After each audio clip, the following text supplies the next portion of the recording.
suffocates, whisper in the hall, where justice wears a mask and truth begins to fall. Every thread they pull, every lie they weave, in the courtroom's dance, who's left to believe? Oh, the devil's in the details, hiding in plain sight, innocent until the gavel steals the light. True crime echoes through the hollow night, fighting injustice with no end. The devil's in the details, hiding in plain sight, innocent until the gavel steals the light. True crime echoes through the hollow night, fighting injustice with no end in sight.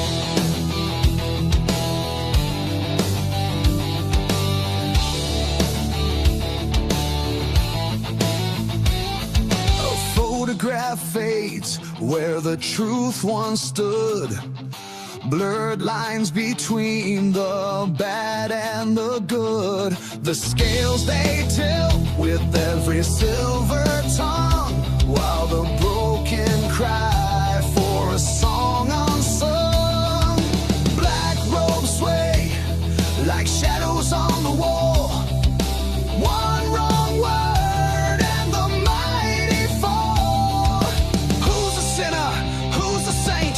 The jury's out, but the verdict's faint. Oh, the devil's in the details, hiding in plain sight, innocent until the gavel steals the light. True crime echoes through the hollow night, fighting injustice with no end. The devil's in the details, hiding in plain sight, innocent until the gavel steals the light. True crime echoes through the hollow night, fighting injustice with no end in sight.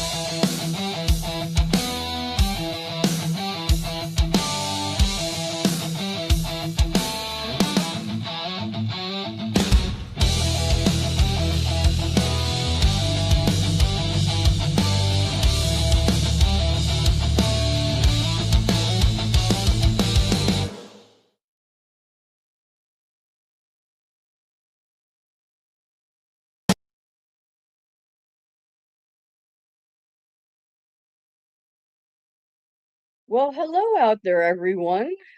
I hope you all had a wonderful day. Give me a wave if you guys can hear me.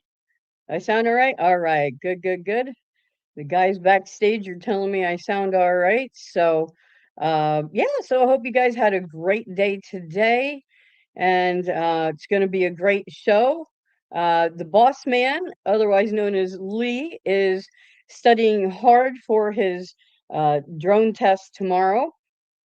So he will not be joining us tonight, as far as we know, but you never know with him if he decides he needs a study break. But he's been hitting it really hard so that he's prepared for tomorrow. He's going to pass it just fine with flying colors and all that. So we have complete faith in him. So, yeah, so welcome on in, welcome on in. I'm just gonna take a look down through. We have looks like Patricia Serio. Welcome to you. You're a familiar face around here, and of course our amazing mods. We have Essie May and Amanda B. We have not sure if Penny is here tonight, but we have amazing mods that we just adore.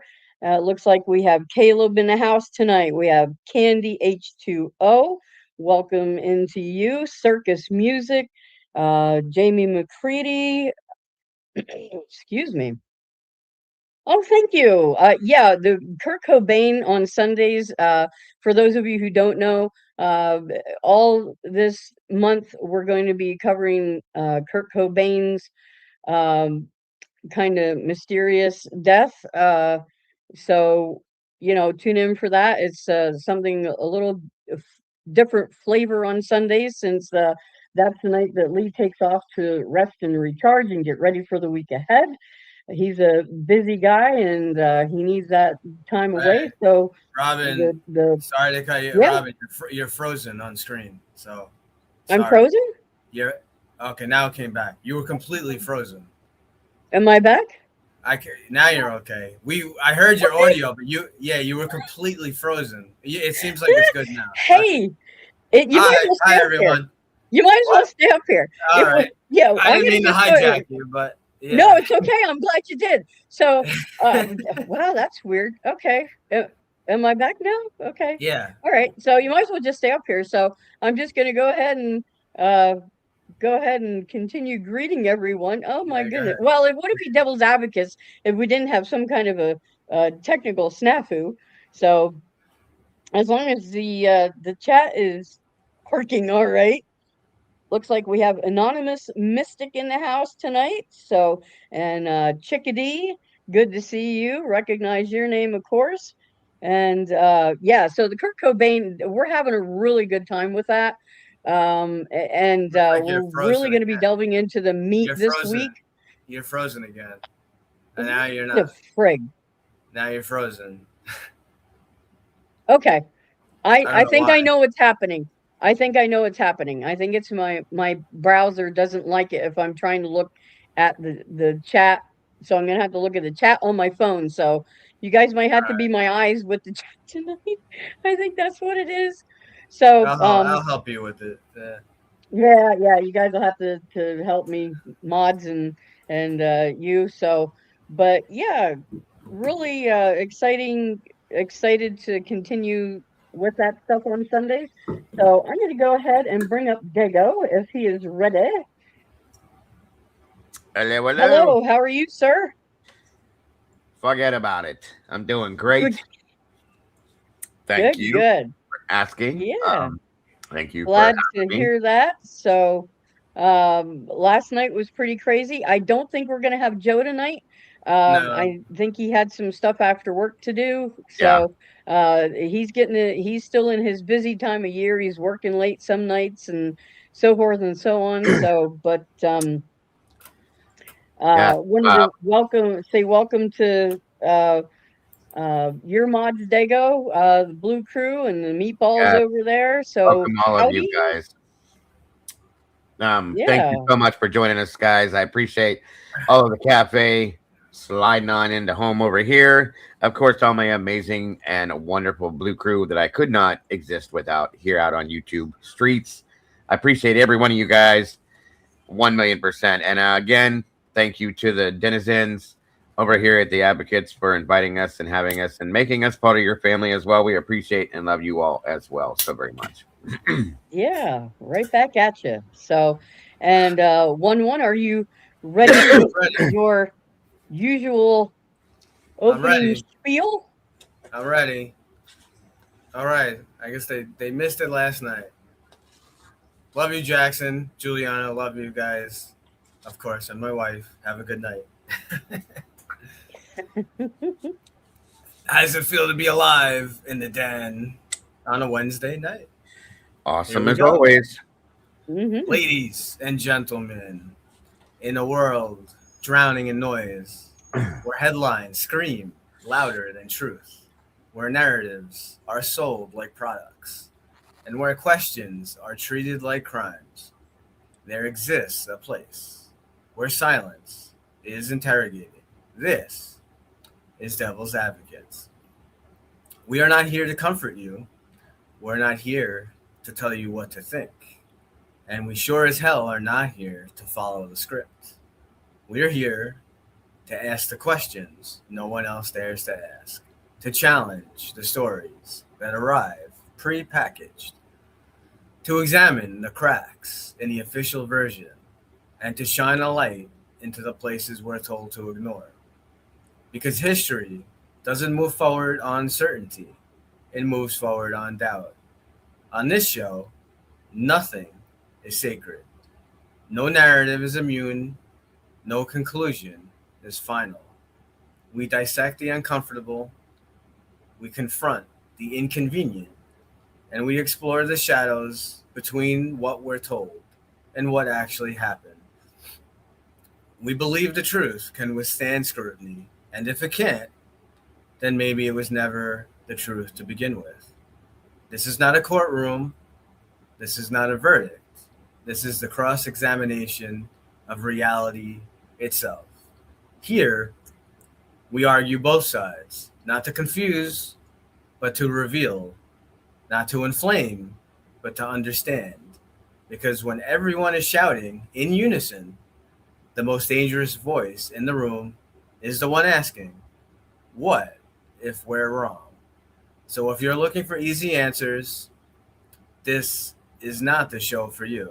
But if you're willing to question the unquestionable, to sit with discomfort, to follow the evidence wherever it leads, welcome to the place where certainty goes to die and the truth is put on trial. Welcome to Devil's Advocates. And with that, live from New York, it's Wednesday night. All right. Woohoo! Real quick, before we jump in, I saw some messages earlier on. I know we're having a little technical difficulty. So someone put out a message. Robin will embellish on it after I make my comment. So I don't know what's going on in other channels or other crime channels. We will not tolerate nonsense here. We will not tolerate making fun of other creators. It doesn't matter who it is. You know, whatever. Lana, Pav, Jules, Birdie, who there's a million other people, okay? If there's certain people, if there's someone you don't like or a video that you don't care for, it's very simple. Then don't watch them. That's it. Why would you want to go in someone's chat and just kind of bitch and moan or whatever? Then don't stay there. Go to, there's enough of us. I could tell you, I have no problem on here. I've said it firsthand on here. I don't necessarily agree with every little, none of us are always going to agree with everything that everyone says. I don't agree with a bunch of stuff that Pav has shown. He does do a lot of research. I respect what he does. I don't believe in all the theories that he has, but I'm not going to come on here and call him an idiot and call him moron. That absolutely not.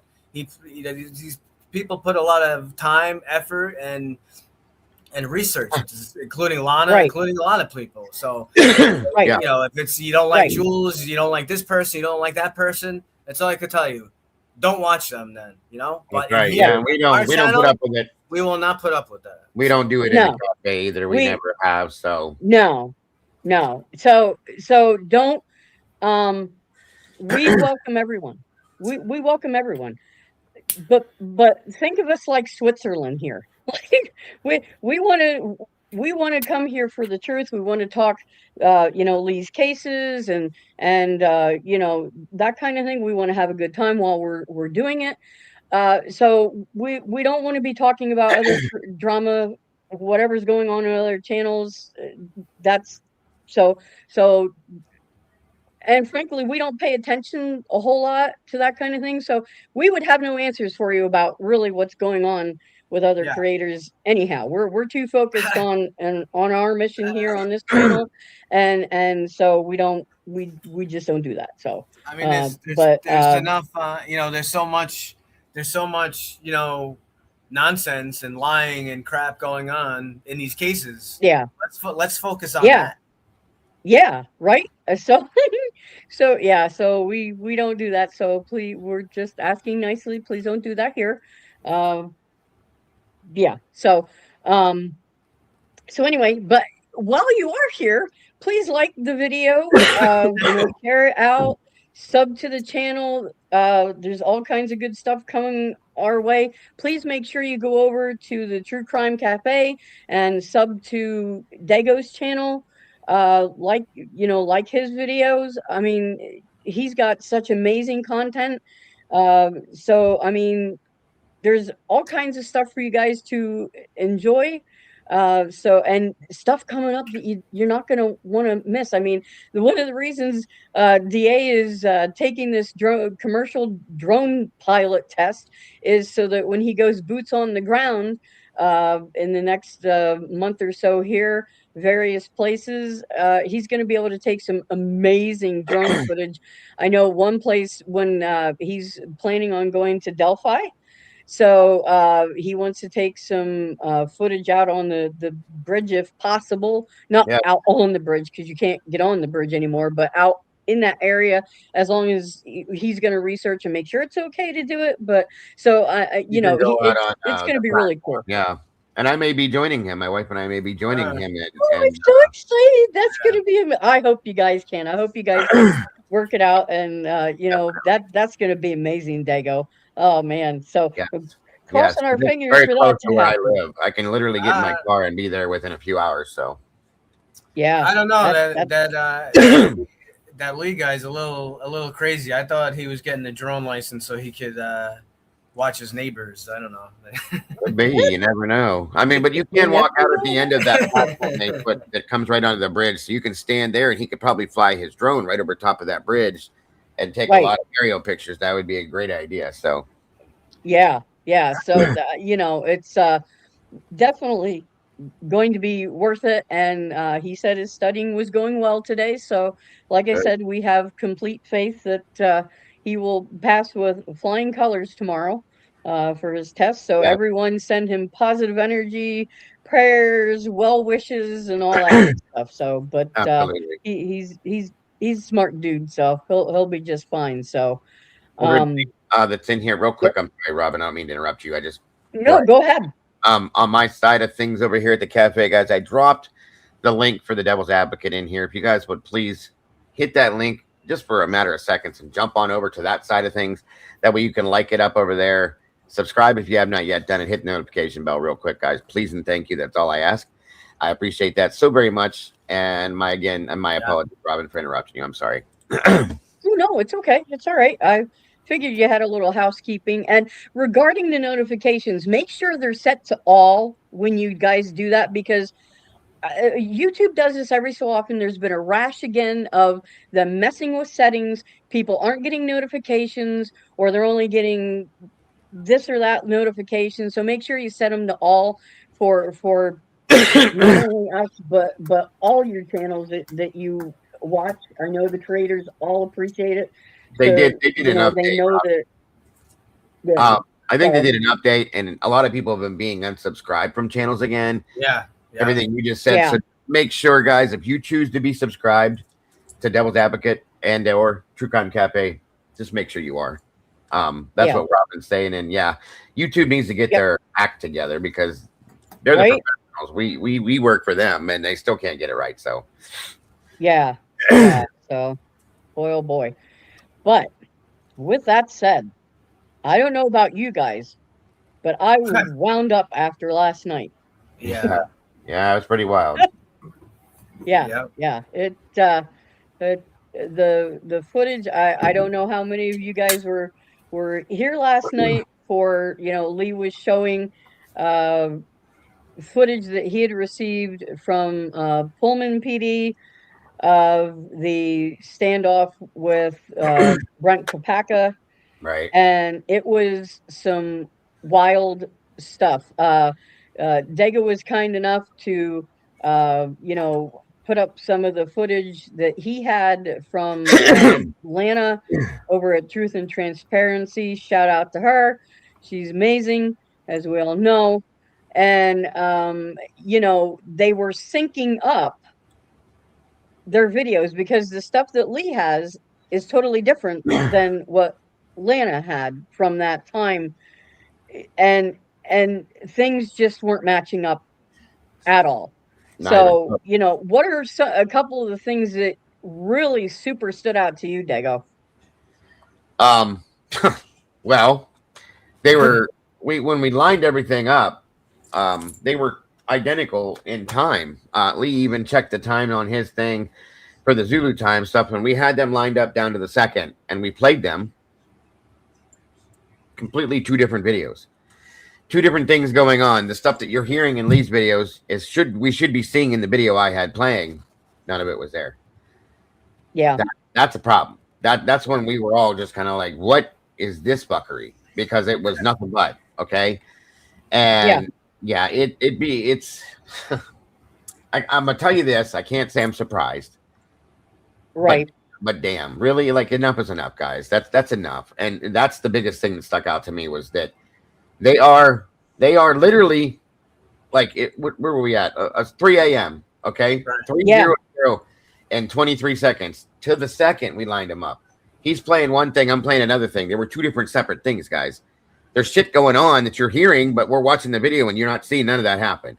It's crazy. No. So there's that. Yeah. That was what stuck out to me most.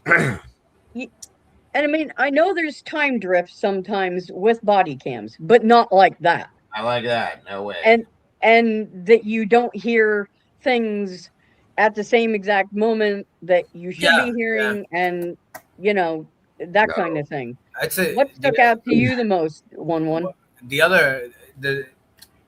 mean, what Dago was describing is super suspect, but the other thing is kind of alarming too that we spoke about last night was the video that Lee had, where it sounds like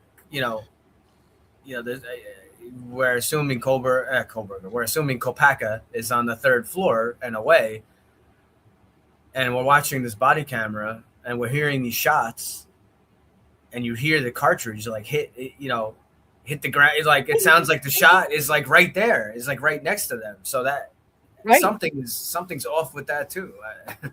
I couldn't get past that. That was one of the biggest things that bothered. I think Robin and I both last night. Yeah, absolutely.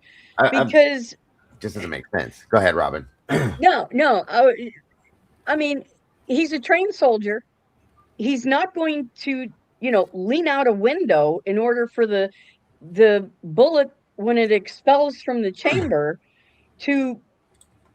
I mean, you'd have if he had a rifle, because we're still not completely sure. We know what they've told us as far as a gun, but we even have inconsistencies with that, because Jordan, the one supposed roommate, said he had like a rifle, but we've been told that he had a handgun. So did he have both?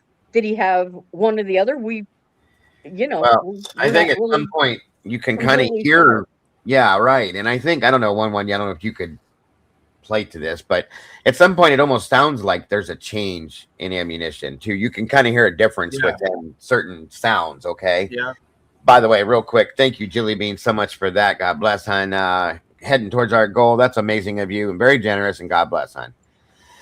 But yeah, you can almost hear like a change. To me, it sounds like, because I own a few guns, it sounds to me like a handgun, but we're also standing right. That's another problem, though. Now that I said that, you guys, we're standing on the ground level, on the ground, the concrete, the ground. Okay, we're not in the building; we're on the ground. Yep. And you hear these. You can sound like what sounds to me like Kopaka was maybe 100 yards away. It sounds like it by the way of his voice sound. Okay. Then you hear the bang bang, and then you hear the shells hitting the ground. You wouldn't hear. Yeah, it doesn't make sense. It makes no sense. You wouldn't hear. You wouldn't hear shell. Shells don't make a noise like that. That far away. I mean. And we were talking about it tonight in my Discord a little bit after my show. SRB was like, "Well, maybe it was because the window, they were kind of standing." I said, "But they were underneath that stairwell. Even if they were by his room, that's still down the hall, like down, like towards the end of the building, and that stairwell is here. So." You shouldn't be able to hear that. You know what I mean? You wouldn't hear that. You wouldn't hear the car. Like that. Right. That's crazy. Something is in foul play there. Yes. Thank you so much, Judith Elias, 5894. God bless. Very generous. Very much appreciated. Thank you so much for that donation. God bless. That's awesome. What is this? So, I'm just trying to see if people are asking questions. That's okay. We demolish the house, then there's a shady-ass thing out, like a gun. Hold on, what? What is? I'm not sure. We have all the people connected to hard rugs. We demolish the house, and then there's a shady-ass plea deal, and no one is talking. Like, if I was Dylan and I was legit, I'd be on every podcast. Okay. Well, see, I think Jamie, I think that she was told her stepmother is an attorney, and I think they shut her off like that and said, don't. Yeah. Because they're going to use you guys know it. We would do it too. I know I would, at least as a creator, because I want truth. So anything Dylan puts out, period, is going to be used against her in every aspect possibly because she's Mhm. lying. Okay. So Right. when a liar is making statements, you're going to pull anything you can out of that. So they probably said, don't say a word. So that's my opinion. Yeah, Sorry, guys. I would agree with that. That you know, she was told to stay away. You know, Oh, let because me address something, Robin. I just thought of it. I'm sorry to interrupt you, but there was a that's couple okay. people in my chat from yesterday. 1-1 is yes, 1-1 is an NYPD police officer, New York City Police Department. He works all over NYPD. Okay, and Yep. he is in reality a police officer, as I was in reality a firefighter medic. Okay, I'm retired. He is not. He is active, and he smokes really big ass cigars. So that's all true. Okay. Anybody that has a question about it, you can ask. That's fine, but it's truth. But anybody that, and I'm gonna say this one last time, same thing that goes on over at Advocates here. If you're gonna challenge it, just shut it down right now. I'm not saying anybody did it today. I'm just not gonna have No. it because I have a lot of respect for 1-1. He's kind of putting his ass on the line a little bit by doing what he does because of what he does. So that's one that you're Right. gonna show respect, folks. He shows respect to all of you. You're gonna show respect to him as well as anybody else you would. So that's all I'm saying. Sorry, Robin, I didn't mean to interrupt you. Oh, that's okay. No, I wasn't sure if I missed a comment that someone No, no, was. no. It was yesterday. Yeah, okay. I was Okay. going back through my stuff, scanning through things, and somebody had made a comment. It wasn't even in this one. It was in my show from yesterday. Just a tiny quick comment, and I was Okay. like, I'm not gonna explain him. I don't need to. I don't have to. It's already been proven and explained. That's all there is to it. End of story. So Right. yes, Right. we have nurses, doctors, psychiatrists, insurance salespeople or insurance agents, firefighters, medics, police officers, lawyers, attorneys. We have them all. We have it all. Yep. Yep. And they're all the real deal. So Yes, I mean, everything's real. Sorry, I didn't mean to spew that. I just wanted to put Yeah. that out. I'm All good. glad you addressed it. So that we want to head it off with the past before it even would get started, because it seems like every at least once a week we Once have a people week. questioning that. So Yeah. yeah. So Yeah. we don't want that. But So I see a comment here. Someone saying the shell that you heard was the sniper shell. Well, no. well, I Here's got a the deal. problem with that. I don't think it can be because this was Right. before No. the sniper took his shots. Right. That's what I thought. There were multiple shots fired, at least 12 that I had counted the first time I ran through it with Lee. Okay, so these are shots that are being fired back and forth between PD and Brent. Brent's shooting off. Okay, allegedly. Let me say it that way.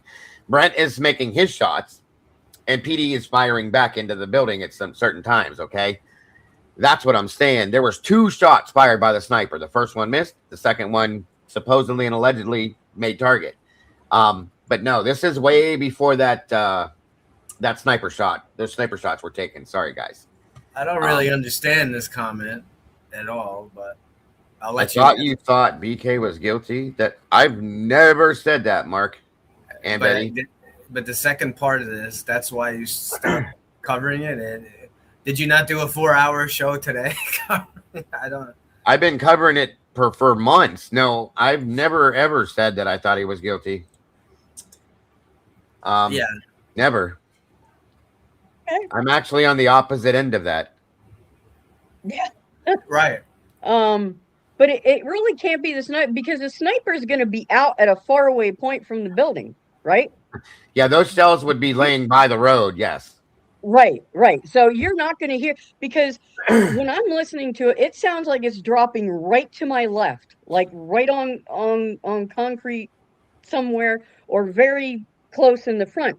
Not out in a parking lot. Yeah, where And that so body you're cam not going was. to Go ahead. Sorry. go ahead. No, go ahead. I was just going to say where the body cam was that we were watching. That was a Yeah. body cam we're watching. You're seeing the ground and the stairwell that goes up to the 3rd floor. Right. They're on the ground level in the parking lot, like where the parking lot level is, okay? And they're standing right there filming as we're listening. They had to back up at that one point, and you hear bang, and then tink, tink, tink. You know what I'm saying? The sniper was down by the road, Right. positioned on the ground behind the what's the name of the apartments, Robin? When The coffee house. or Coffee House. Sorry. Okay. Anyway, there's a sign out by the road that says Coffee House Apartments. He was laying on the ground behind that, pointed up to that room. Sorry. So Right. Yeah, if you so heard that, then you guys you're got Superman hearing. right, and you're not going to hear his casings when they're expelled from the, you know, from the gun. You're not going to hear them that close that it sounds like it's right there by the officers, because their body cam is what's picking up those Yes. casings falling. Yes. 100%. So Oh, And any- things super suspect. Yeah. Yeah, anything anything that Brent was shooting off is hitting carpet when it expels. It's landing on carpet. Right. right. Once So again, makes no sense. And if So- he's up on third floor, you're not going to hear it anyway. And SRB said a little bit ago, was he throwing him out the window? Well, here's the thing. It's almost they're like it's married together. Okay, you hear bang and then tink, just like it should. Right. Like if somebody were standing there shooting, as you shoot the cartridge. I wish I could show a gun. I would show you guys, but right. Yeah, I know. You Anyway, be like, oh my yeah, God. right. Like Right. you shoot, Yeah. the gun Cartridge, retracts, and then cartridge Right. spits out. Right. The cartridge sound matched what you would expect to hear from a rifle going off. Yeah. Just in Right. the positioning and the body camera of what we're watching Right. doesn't make No, sense it was to hear it at that. Yeah. No, it would be it's a great thought, SRB. Truly it was, because what else makes any sense? So that was a great thought. If it didn't line up with the shots that we're hearing, then I'd say, yeah, that's what it sounds like. And it's definitely not canisters. It's too small of a tink tink noise to be a canister. That would have made it louder, like a soup can hitting the ground, something like that. So Yeah. it's just so weird. I don't understand. It's almost like there were tracks that were overlaid. Yep. In spots that they weren't supposed to be, if that makes any like sound clips. You know what I mean? Right. You know, and then the other video that Lee retrieved from this too, which kind of is it also is awkward. And Dago, you commented on it before, is when whatever, I guess these SWAT guys, whoever it is that's saying, well, he may have been, Kopaka might have been, dead for 2 hours or whatever the actual statement was. To me, that's ridiculous. Here's my thought on that. When with what one just said, it almost sounds like there's protocol. One can attest to all of this as a PD officer. Okay, there's protocol in any situation that I know myself as a first responder standing by watching. He knows by being involved in situations. Okay, there's protocol in any hostage situation, standoff situation that has to be followed step by step to follow the rules. So you can't pull up on a scene if somebody is in the midst of a standoff with you and take them out like that. You just don't do it. You call SWAT in, whatever you're doing. It's just not a pull up, shoot them, we're done. No, it doesn't work that way. You have to go through steps, negotiation process, all sorts of things. And then the very last tactic would be that final shot to take somebody out. Okay. So they were doing what they called negotiation process and protocol and de-escalation, but they never did any of it. None of it. Not one time did they do anything. It to me, and I think we all agree at this point, including Joe and one Robin and Lee, they escalated the situation, not de-escalated. Sure they did. Okay. Oh yeah. Yeah, absolutely. Zero crisis management techniques used there. There's multiple different training and techniques that can be used in different situations, different jurisdictions, but there are some fundamental principles, and just go to, about people's behavior and psychological stuff, where that, Dago would come in with the EMS background. It's true, no, like two people no two situations are going to be exactly the same, and that is true. No. But like he said, we have protocols, and I I I would love to, maybe we can. They probably wouldn't show it. It's an internal thing. I would love to see their manual on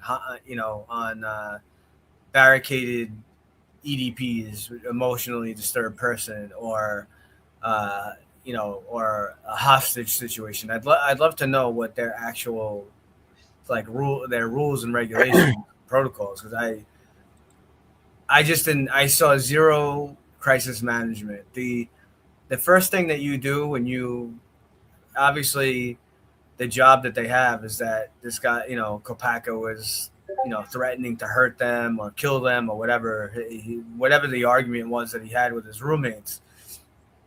Right. So obviously, they're now have this in their mind that this individual that has possible whatever, mental illness or sickness, or whether they're high on drugs or whatever the situation is, that they believe that they have to have now in their mind this person has a firearm, because you have a complainant on scene telling you that this person has a firearm. So now the job becomes heightened to another level, and right.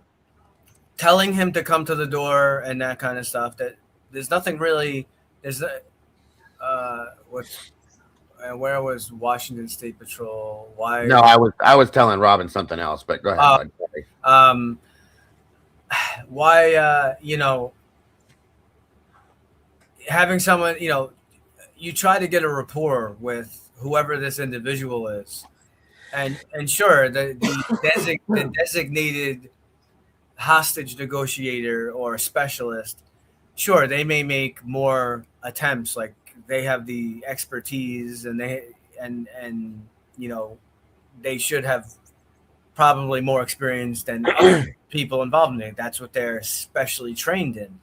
And that's what also doesn't make sense, because I know from my training with crisis management and these situations, as we discussed previously on another show, I can't tell you how many times that you are on one of these scenes, and it doesn't have to be someone with a knife or a firearm. It could just be someone who needs, they're screaming or they're high on drugs or whatever, and they need to get, EMS they need to get some kind of treatment, or they need to be seen, probably go to the hospital. So we have to make some kind of contact with them. And I can't tell you how many times that sometimes it's, it's not necessarily the first officer on scene or the specialist. It could be, you could have a brand new officer right out of the academy that somehow, for whatever reason, they're able to connect with this person, and right. That's where, like, these kind of jobs, these kind of situations, you can't have, your ego has to go in the garbage can, and that does cause a problem in sometimes some situations. Hopefully there's a more experienced officer on scene that can say, like, hey, this other, why don't you let this female officer, why don't you let this person talk to him? They seem to be able, he's responding to them, like, right. Develop a rapport. And you also have the problem, as we always say, sometimes in some of these situations we have, too many chiefs and not enough Indians. We use that term all the time. You get this guy, this chief is on scene. Oh, I want you to do this. Yeah, you should be doing this. You should be doing that. What about this? What about that? But if you have someone that has some experience going to some of these things, they should know in these situations. It's just how it works. If something works and someone can get a rapport, then you let them go. And the problem that Right. I had with this, you just whoever, and I don't know who the officer is. You have the same. I'm gonna call him an idiot. Okay, I don't normally like to do that, but it was an idiot. Just over and over again. Come to the door. Come to the door. I mean, we were joking around on here because Lee was doing the live playback of the body camera, and Right. I think I was starting to get PTSD from the damn phone ringing. I mean, it was I know. bothering me. I'm not even in there. I'm not even in the situation. And I'm watching a video of an event, and I was getting annoyed. I was getting PTSD. It was his damn phone ringing. Yeah. And it's just the only thing they did. I don't know. I mean, I guess they kind of did it towards the beginning. The only thing they did that would be part of some kind of crisis management would be trying to get in contact with like his friend or his best friend or whatever, which I believe they did, but I don't think they even used the correct info. Like, They did. yes, if his friend, yes, you can, ask his friend, like, oh, does he have a, you have HIPAA laws and all this stuff, but, they're not asking him to read out, his whole medical history, his drug thing. You have someone waving Right. a gun or a knife, any info they could get to make the situation safe. So hopefully no one gets hurt and we can, win this, the situation gets won. So it's, to me, all it seems like they got from him was, yeah, he has some kind of mental issues or whatever his best friend told him. But what they should have asked his best friend, which I guarantee you they did not. I would bet money they should have asked his friend what this would be.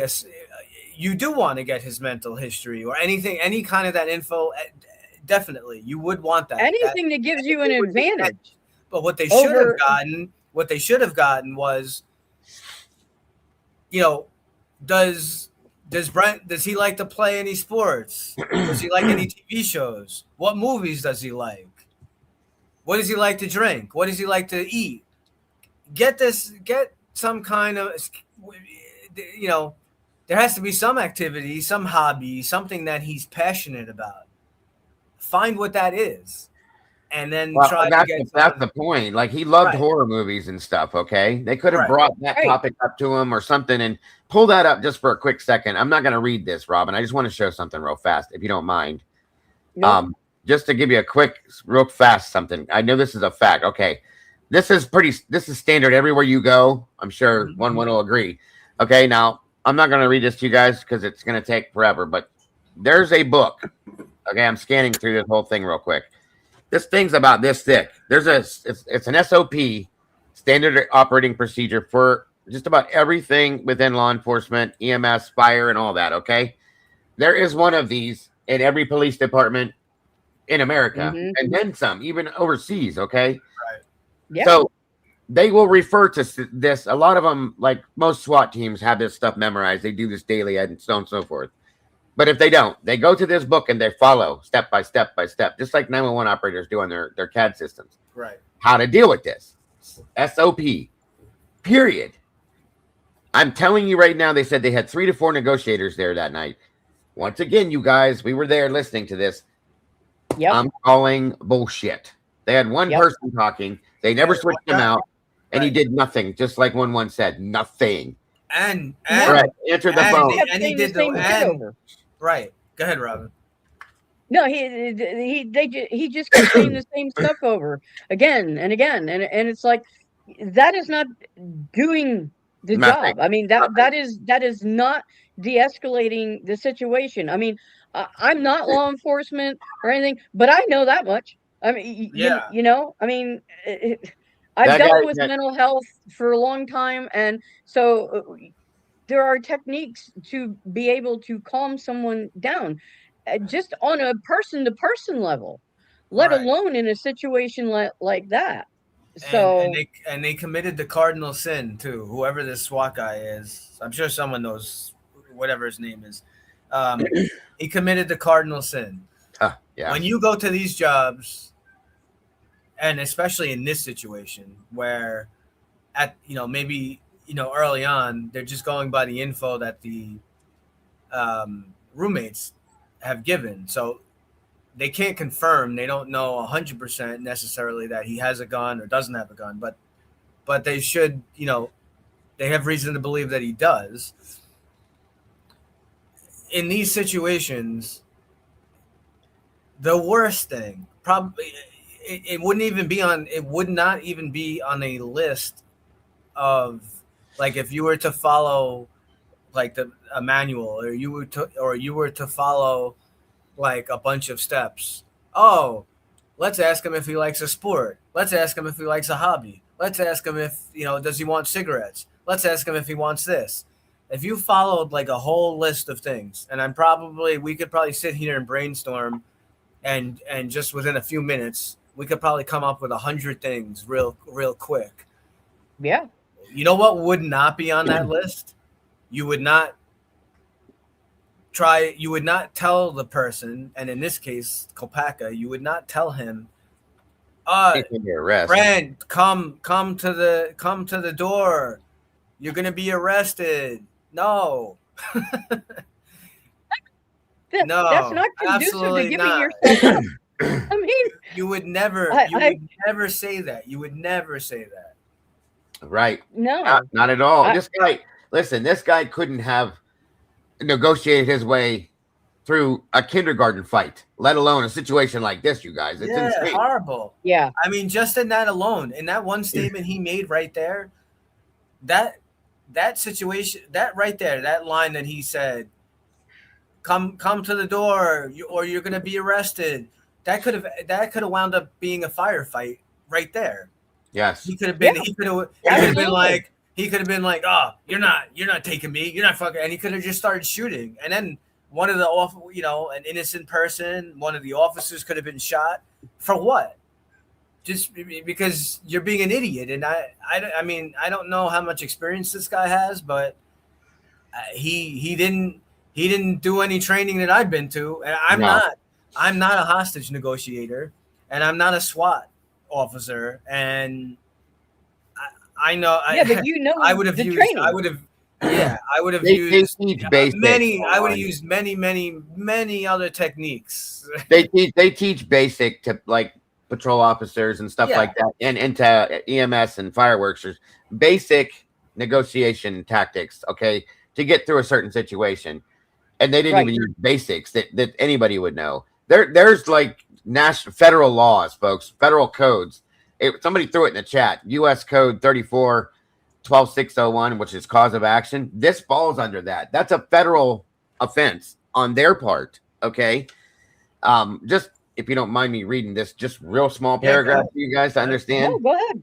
It shall be unlawful for any government authority or any agent thereof or any person acting on behalf of government authority to engage in a pattern or practice of conduct by law enforcement officers or by officials or employees of any government agency with responsibility for the administration or juvenile justice or incarceration of juveniles that deprives persons of rights, privileges, or immunities secured or protected by Constitution or laws of the United States. That applies to everybody, okay? Again, and there's more to this about civil action that could have been taken about this, so on and so forth. Brent's family could literally, or by all rights, sue Pullman, Washington, and anybody involved in that situation because of the way that was handled, but nobody's done it yet. No. Which is interesting to me, but that's a U.S. federal code, folks. So whoever threw that in chat, thank you for throwing that up there because that is a fact. It's crazy. It's just crazy. If I was his mom, his dad, his brothers, any of that, I would be owning the city right now over that bullshit. I'm sorry. 100%. Yeah, absolutely. Absolutely. And, I see a couple people in chat have said about Brent Payne being there. And to that point, I mean, as a negotiator, if you guys aren't making any headway, if you know, and I'm sure those guys know Brent Payne, I'm sure they know Payne. And if you know that at least one person there may have known that they had served in the same combat unit, why would you not say, hey, maybe you can connect with Brent, Kopaka and get him to calm down so that we can peacefully resolve this. Why would you not utilize all the tools at your disposal? You know? And one thing that occurred to me is, Yeah. what if Brent Payne, okay, we're going to give Brent Payne the benefit of the doubt. If Brett, I'm sorry, if he had said, hey, maybe I could help you guys out, and if he was refused because somebody's like, oh no, we got it covered. I mean, that's horrible right there too. Yeah. If you wouldn't even allow someone else, another officer to help in that situation, knowing Wow. that They had no they interest. could have that in common. They had zero interest in it. They as No. watching this and watching. I watched enough of the body camera and stuff that Lee showed. To me, I felt like they were just going through the motions. That's all they. Yeah. That's all. That's exactly how I took it too. They had to follow protocol to get to a point where we Right. did. But I believe, going back to what the point was, because I completely bounced all over that. I think we all did. That's okay. What one was saying was that it was believed that he could have been likely taken out a couple hours before they actually said he was, or a few hours. Right. But they had to follow their protocol to make it look good. Yeah. Is what our opinion is, I think. Yeah. And thank you to Miss Dewdrop for the gift. We really appreciate you, purchasing a membership for someone. So thank you so much for that. We really appreciate it. It's a disaster, you guys. It truly is. I at this point, and it's taken me 3 years to get to this point. After hearing all this stuff, I knew something was wrong with it, but I didn't know it was that bad. I can comfortably say that I am at this point now believing, and it's very possible they did take him out a few hours before they said they did. Yeah. Honestly, guys, it just doesn't fit. Now that we found what we found last night, nothing lines up. Right. It just. I can tell you, I don't think I'm ever going to Idaho or Washington at this point. Or Washington. Yeah. And it's so weird because even if they were two separate cases, at this point, it's hard to believe they are now because of the way these things have unfolded. Right. Sorry, Rob. Right. Yeah. Why would you? I mean, there has to be some connection. And why do you have, we've all talked about how, Judge, almost said Kopaka's name. I mean, so there's something. There's just something. So, yeah. And if you're just joining us, I saw somebody in chat, I think, mentioned Lee. He is studying for his drone test tonight. So, but he will be back tomorrow night. So, but he is studying hard, folks. So, but and I wanted to throw one more piece of information that I can't get past either, you guys, with this. I think it was SRB, myself, Miss Tandy, Tomboy, a couple of us. We do our research together for the most part in our Discord. Okay. Mm-hmm. We were looking one time. We came up with a name for Brent Kopaka's ex-girlfriend because there was a rumor. Mm-hmm. We followed the rumor, so we started looking. The house that sits directly right next to the 1122 house is 1112. We know all about that house because of the camera footage. Mm-hmm. We looked this woman's name up, okay? And I'll be damned if her name shows as her previous addresses as living at 1112, folks. There's no way in hell that that's coincidental. I'm sorry. Yeah. No. I mean, it just doesn't. No. It can't be. It can't be. So, learning that, I just kind of had to sit back and go, Wow. Yeah. Yeah. Okay. That's like a mic drop. It's a mic drop moment. It is. It is. So, I mean, you're telling me that there's I don't know that the connection is what people may think it is. Yeah. But there's something connected there somewhere is all I'm saying. Yep. I hope to God at some point, all these threads, I can take them and crochet them into a freaking blanket or something, right? I mean, I was just doing that day while you're pulling the threads. I hope I can do something with these. Oh my God. And I think when we found it, we were all just kind of like speechless for a minute, like, wait a minute. Okay. So, like I said, I don't believe in coincidences and true crime, okay? But especially not within this case, because if we were to No. believe in the coincidental shit that has happened in this case, it's almost Yeah. everything, guys. It's 79% of the case. So Yeah. it can't be coincidental. I'm sorry. It just can't. Right. No.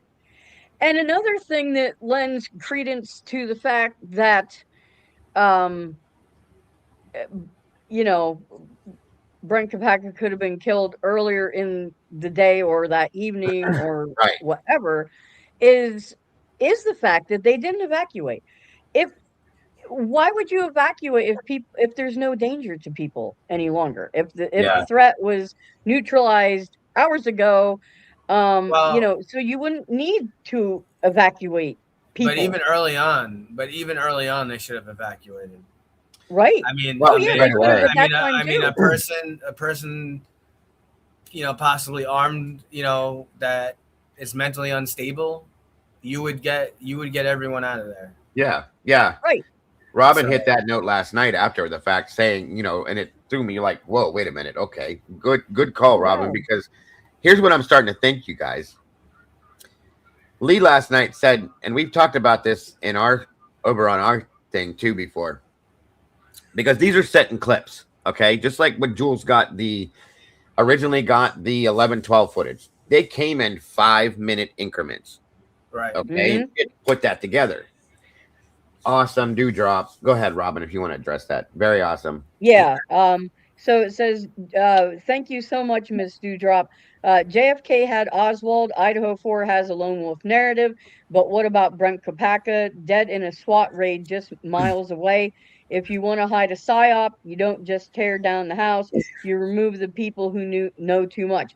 Absolutely. And Yeah. it's a narrative that they have used over and over. I mean, everything from Charlie Kirk, you got the lone nut assassin, Charlie Kirk. You've got this with the Koberger case. Now this. I mean, they just keep using. And what blows my mind is the fact that people can't see it. They just keep buying the same shit over and over, and they're just like, okay, well, 'Cause yeah, they listen, another lone nut Yeah.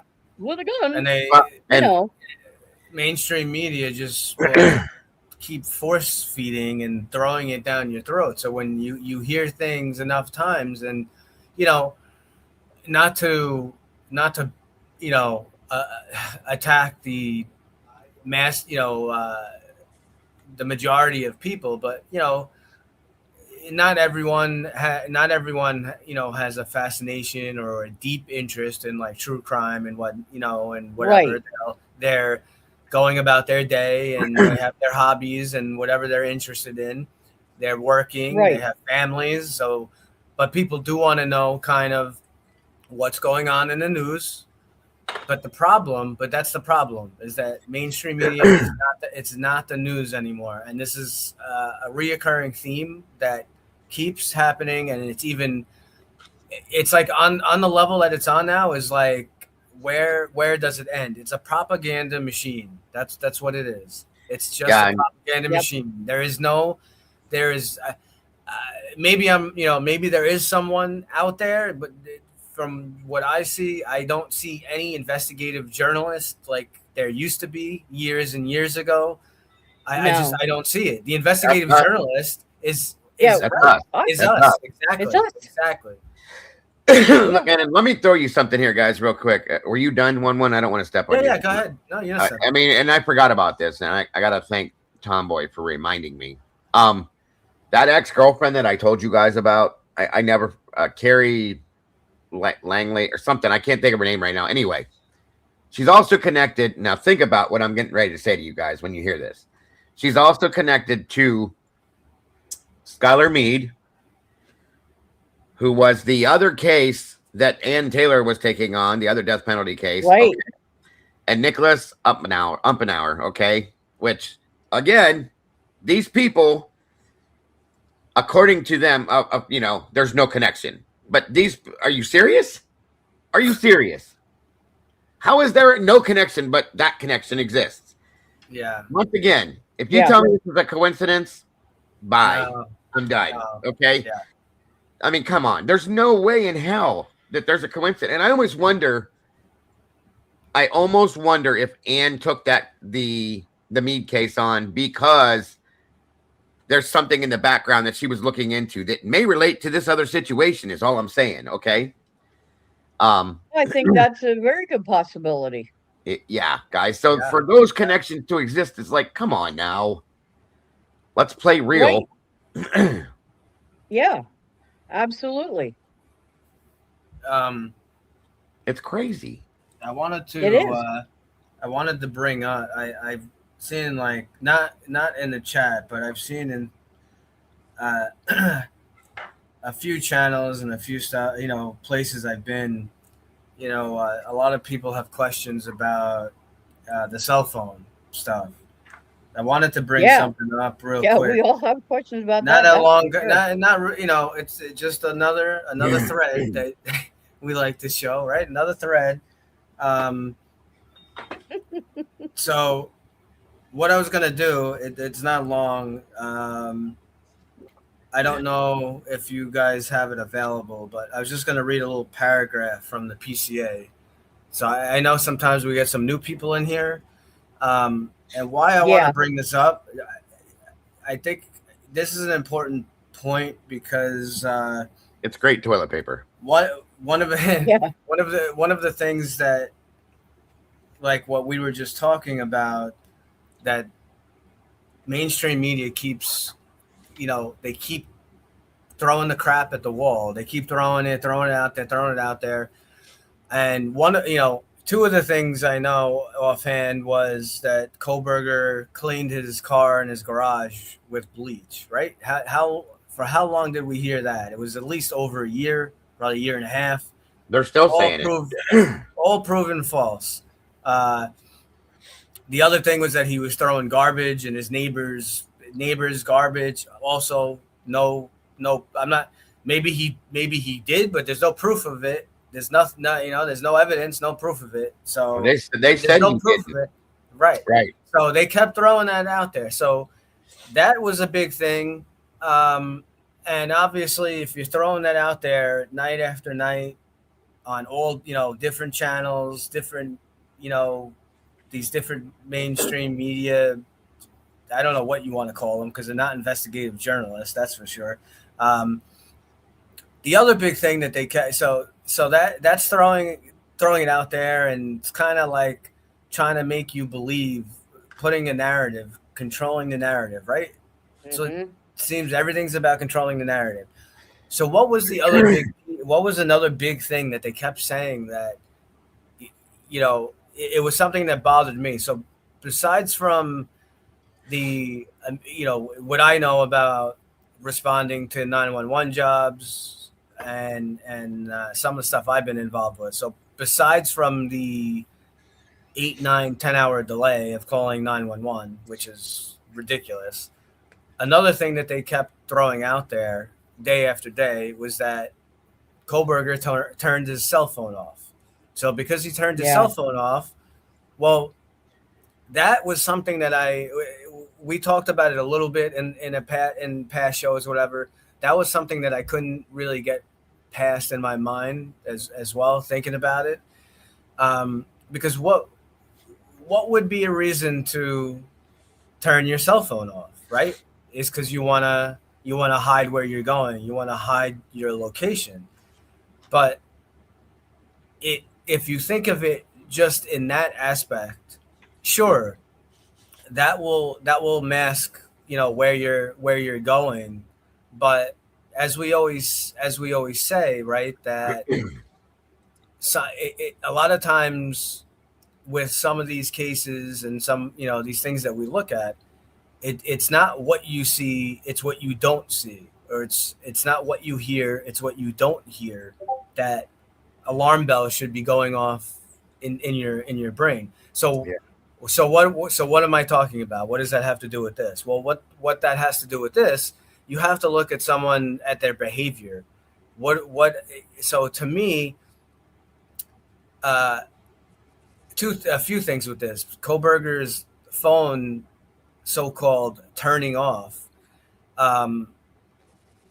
to me, it's not so much even the issue that the phone was turned off at whatever they what is it, 247, I believe. I mean, I'll read it in the PCA in a second.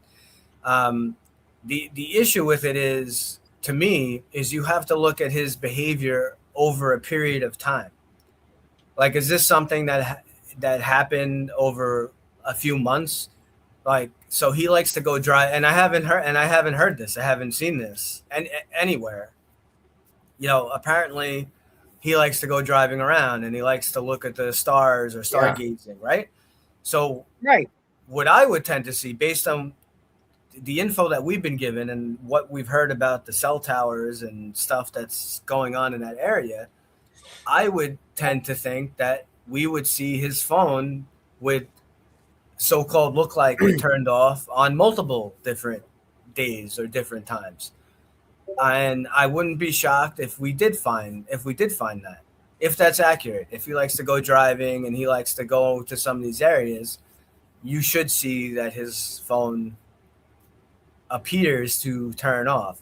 And the other thing that bothered me with it is that apparently there's some kind of picture or something that was taken, and I know that the meteor shower that night, and I know the Celebrate idiots, the husband and wife from the FBI, whatever their names are, the Barnyards, that's it, thank you. They're like, oh, there's nothing, that could be manipulated and it doesn't mean anything because his phone was off. So let me read this paragraph and we'll discuss more. On November 13th, 2022, at approximately 2:42 a.m., the 8458 phone, so I guess that's BK's phone, yes, was utilizing cellular resources that provide coverage to 1630 Northeast Valley Road, apartment G201, Pullman, Washington, hereafter the Kohberger residence.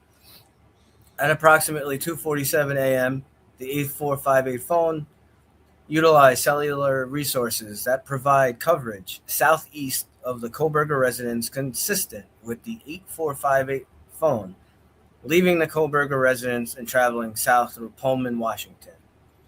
This is consistent with the movement of the white Elantra.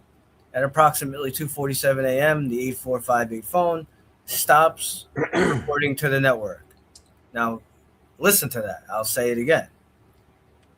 At approximately 2:47 a.m., the 8458 phone stops reporting to the network, which is consistent with either the phone being in an area without cellular coverage, the connection to the network is disabled, such as putting the phone in airplane mode, or that the phone is turned off. Or it dies.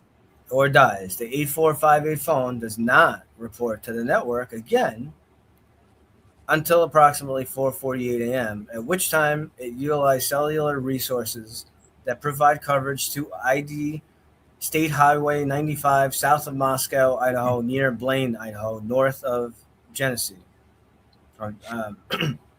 Between 4:50 a.m. and 5:26 a.m., the phone utilizes cellular resources that are consistent with the 8458 phone traveling south on Idaho State Highway 95 to Genesee, Idaho, then traveling west towards Uniontown, Idaho, and then north back into Pullman, Washington. At approximately 5:30 a.m., the 8458 phone utilizing resources that provide coverage to Pullman, Washington, and consistent with the phone traveling back to the Kohberger residence.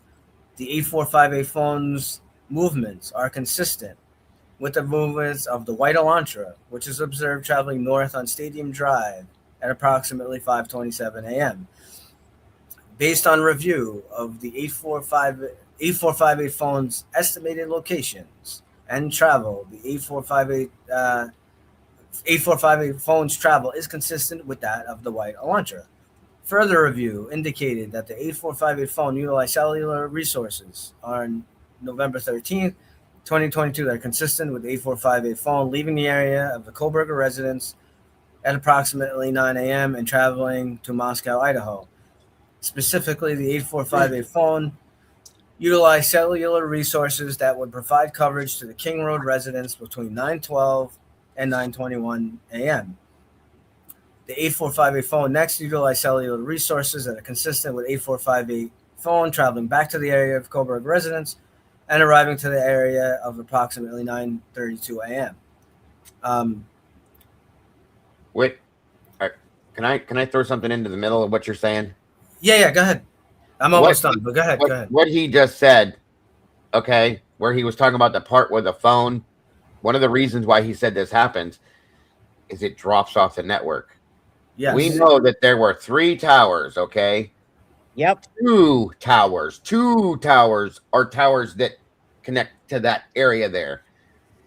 And I'll let him finish, and then I'll explain the rest of what I was saying. Go ahead and finish, buddy. I'm sorry. Then they show a map of the area that they draw on, and investigations found the 8458 phone did connect to a cell phone tower that provides service to Moscow on November 14, 2022, but investigators do not believe the 8458 phone was in Moscow on that date.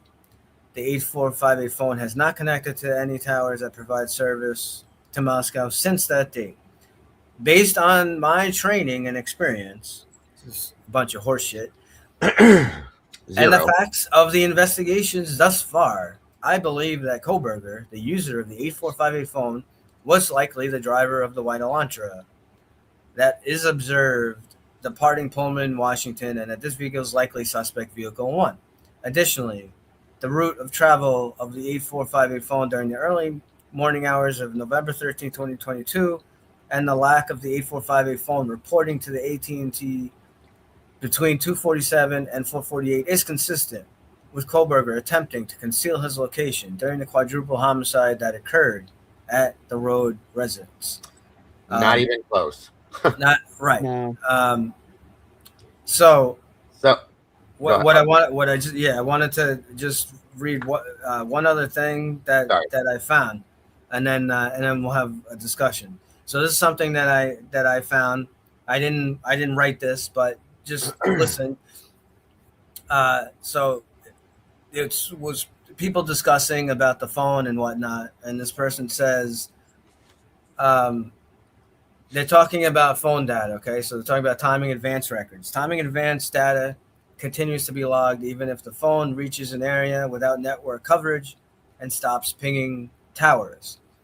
A phone that was truly powered off, however, would lack both timing advance and ping data. That's very important. Bingo. This might be the reason, and I believe it is the reason, the prosecution is withholding the timing advance records. Their case hinges on the fact that Brian's phone was turned off during the crucial time before and after the crimes. It's their explanation for him not showing up on towers in and around the Moscow area during those times. If the defense could have the timing advance records to show his phone was powered on and simply had no signal, it would prove he never went to Moscow that night since he was outside the Moscow Tower range at Wawa Park. Yeah, Wawa Park, where there's no coverage. It would also be important to have more accurate location data. One small deviation from the state's narrative where he was at what times would destroy their case in chief. There is no room for deviation with their proposed 4 a.m. to 4:25 time frame.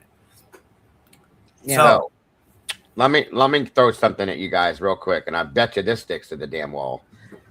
Where I live at right here is way out in the middle of BFE and then past it a little bit. So I'm way the F out here in the middle of nowhere, okay? So, for instance, when I have my phone on me, which is always, and I'm driving through the city that is that way from me, I will show up. My phone will be on when you see it, when you're looking for it, okay? Trying to track it, okay? As soon as, and we have 4 towers out here. 2 AT&T towers and 2 Universal towers that has a little bit of everybody on it, okay? I'm just saying, that's what I understand it. But anyway, when I come around the bend at the top of my road, it'll look like I turned my phone off, because guess what happened, folks? I disappeared from that network, and I'm no longer reporting to those towers that are reporting me. What Right. happens next is that I move on to this tower that's out here that does carry my signal. And that's what they didn't do. And that's what the timing advance stuff will show. And that's what one of the things. That's why Smashly Trashly Jennings does not want to admit that they have that, because she knows that they would have to show the truth. In turn, it completely deletes Brian Koberger from being in that area at that time. Yep. And they're lying. Okay. Absolutely. In essence, that's all that it is. He never turned his phone off. He never did this. He just lost. It was handed off from one tower to another tower. Right. And it's done. Yep. And I'll tell you, and what that's why I mentioned before, that would be consistent with what Dago just said is the whole point. That's the whole point in a nutshell. And that would be consistent with, well, Koberger, how would he be able to take a picture if his phone? Well, you can't take a picture on your phone if your phone is off. But can you take a picture on your phone if your phone is on, but it's just not connected to the tower? So there you go. Yeah. Yes, and knowing the family that Brian came from, Willie has reiterated this before. They were all very interested in all sorts of things. And there was an announcement that I had found that was talked about at WSU sometime within the period of those days about a meteor shower that was going to be showing itself in this area at a certain time.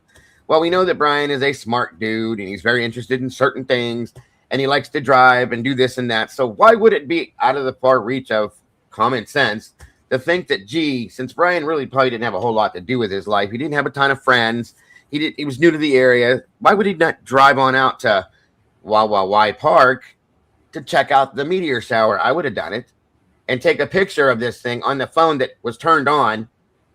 They don't want you to know this because that takes him out of the probability of being able to be at 1122 King Road to commit this fucking murder. And this is why we know they're lying. Okay. Right. Sorry. Yes, my blood pressure's going up. I know. I'm just saying. So Amanda, with this, law enforcement didn't have access. See, I don't believe that. I believe the prosecution. I believe Ashley Jennings did have the timing advance records, and this is this was the whole thing why they didn't want Cy Ray to testify because he was going to tell them that he was going to rip them apart.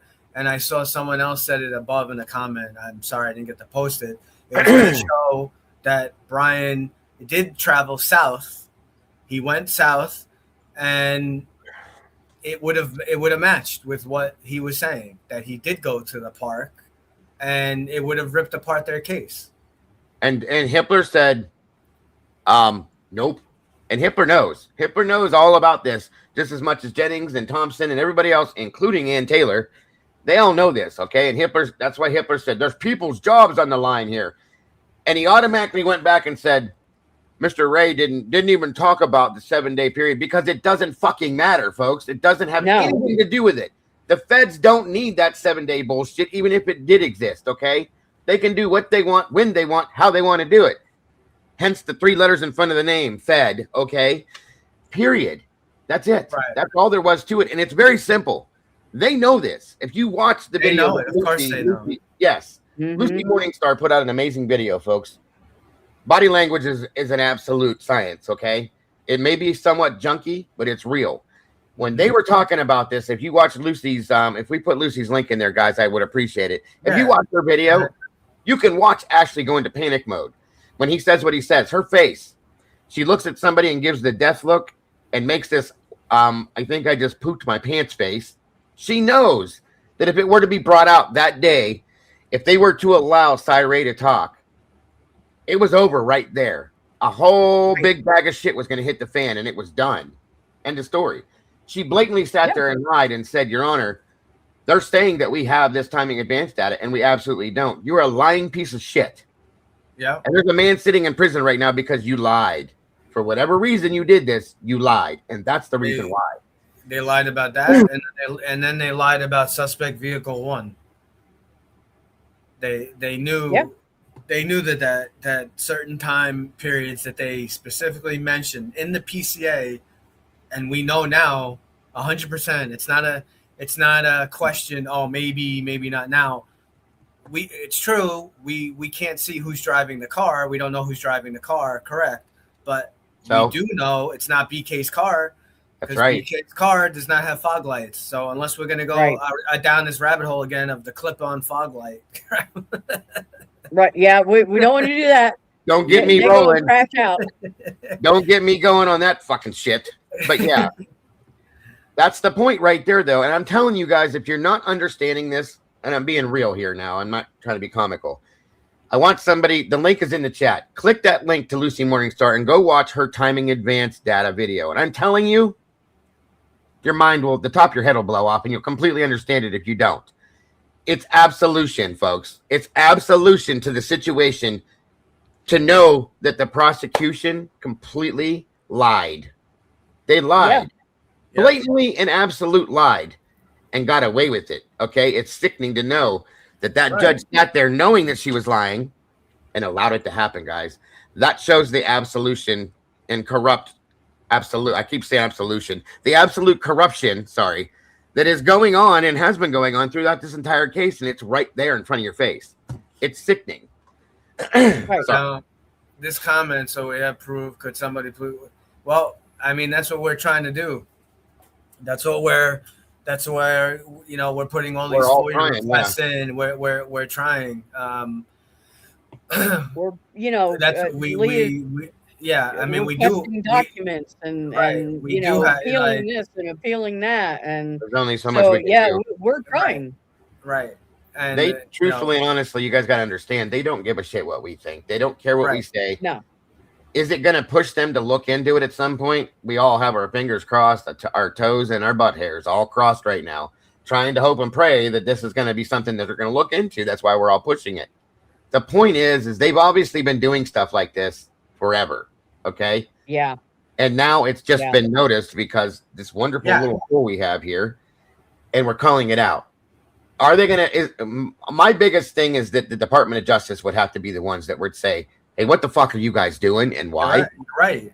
Okay. And that's a big point. What you just said. Huge. Remember, this case, they weren't expecting this case to go worldwide and national. No. And what's so aggravating, besides the fact that it doesn't, at least to me, I'm still gonna go by, there's a lot of more info that we don't know.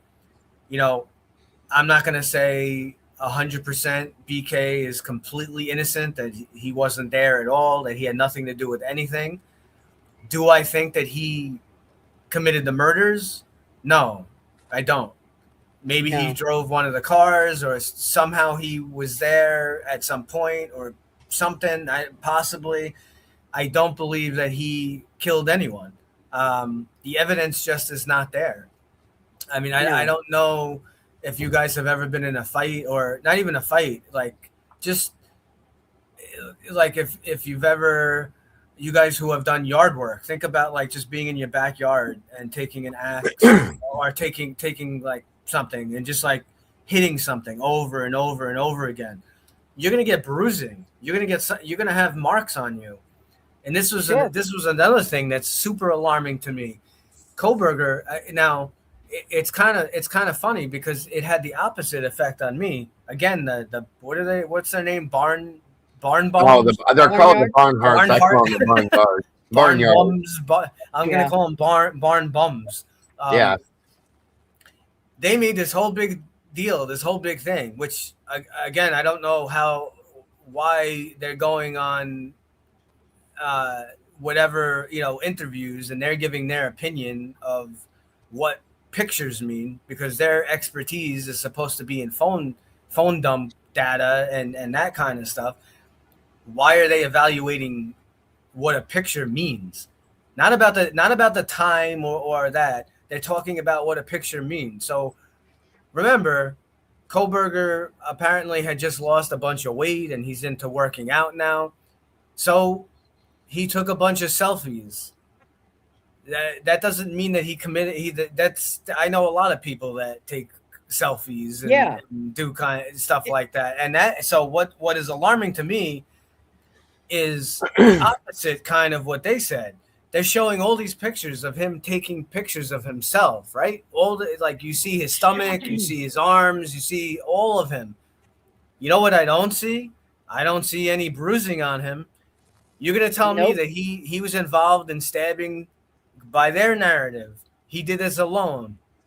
He did stabbing and slashing 200, around 250, 200 times. Yeah, We know at that least. at least three, probably maybe all four of them, but at least three of them have defensive wounds. They're fighting back.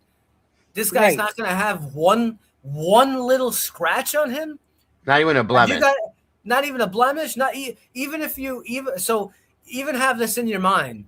Even if you want to go by their narrative, he killed them all in their sleep. He killed them all. They were all sleeping. He killed them all. He still would have bruising. Even with that, he would still have some kind of bruising on the bottom of his fist. He would Right. have marks. And I don't and we know that they weren't all sleeping. That's a bunch of bullshit. But I don't believe any of them were 1-1. Yeah, Here's the thing. then we see him go to Costco, right? We see him at Costco Right. again. No marks, nothing. So You they're imagine like go ahead. doing that. Sorry, that looks really bad. But what I'm saying is, if you're coming down on the hilt of this knife 200 plus Right. times, the dude's Yeah. not. He doesn't have much meat on his bones to protect him. Okay, there's No. no bruising at all on his hand. There's no. Okay, you didn't slip because that's a lot of blood to get on the knife and slide Yeah. your hand down the knife. You didn't. None of that happened because the man took a selfie the next morning at 10 a.m. and he looked perfectly fine, folks. Right. And that was what they tried to say was his guilt because he took that picture. Fuck you, you're insane. All that does is Yeah. prove that he didn't do it. The man has no bruising, Exactly. scratches, nothing. So again, And, what did you know, I say? What did I say before? Just real quick before Robin comes in. Again, this follows our narrative that we were just saying. What we said earlier. It's Yes. not what you see. It's what you don't see. What you don't see, that's right. What Yep. is not there. Yep. Absolutely. And And that's you like, know, regarding the cell phone stuff, okay, when Lee and Joe were out there, one of the reasons things were screwed up with the stream was because they're as soon as you get out of Pullman, they lost service. So Lee was going to call in to the show to be on the show while they were doing boots on the ground. Well, okay. Well, that just proves it right there. He couldn't latch onto a tower anywhere, and they were kind of south of Pullman. So, you know, it just lends more credence to the fact that Brian's phone also lost connection with a tower. He didn't turn it off. His phone just couldn't connect. Right. So, I mean, and that's where the, you know, I just love the boots on the ground stuff because that was one of the reasons they were having trouble getting in touch with us in order to get on the stream was because kept losing connectivity. Right, and that's a good So- point. That's a good point of mentioning Lee and JJ, and I guarantee that. Right. So they're lucky that no homicide happened there because Ashley Jennings and Bill Thompson would have said that they turned their phone off. Yeah. And, you know, Cy Ray, in his document to the court, said Peter Jackson, who he has worked with many times over his career, can get those reports, essentially going through back channels to get those timing advance reports for law enforcement, for the FBI. Boyd Jackson, yes. Boyd Jackson. I'm sorry. What did I say? No. You said Peter. I was like, hold on, wait a minute. Peter. Oh, Yeah. that's an actor, isn't it? He's a director. Director. He's a director. Okay, yeah. So Yeah, anyway, director. Boyd Jackson, he's, you know, he has done that for law enforcement for a long time. Can get those through back channels. So And Hitler tried to say, Robin, you're right. And Hitler tried to sit there and say that day, there's nobody that can that there's no witness or not a witness, but there's nobody that can reiterate what he's saying or no. But there was. Boyd Jackson himself is the witness to it, and he wouldn't let any of that on the record, guys. There's a reason why he didn't. Nope. Yeah. Right. And that is one of the things that, you know, it makes you think, okay, all right. Could it be an operation? I mean, that is one of the things we do entertain here. We know there's there's a bunch of shit getting covered up, and Well, yeah, I honestly think that, I mean, it would be, we would love to know. It would break the case wide open. I I think we do know. I think Kohlberger, either he had some kind of connection, whether he, we know he was studying for the PhD, and whether he needed some drugs or something, he somehow, either he has some kind of connection with one of these guys, either Quinn or Demetrius, or what, he has some kind of connection with one of these guys. And I bet you, I would bet anything that one of these guys probably had a knife or a knife sheath, had a knife sheath, showed it to him, like, oh, look, I got this knife or whatever. And he probably looked at it and gave it back. I could see something easily like happening like that.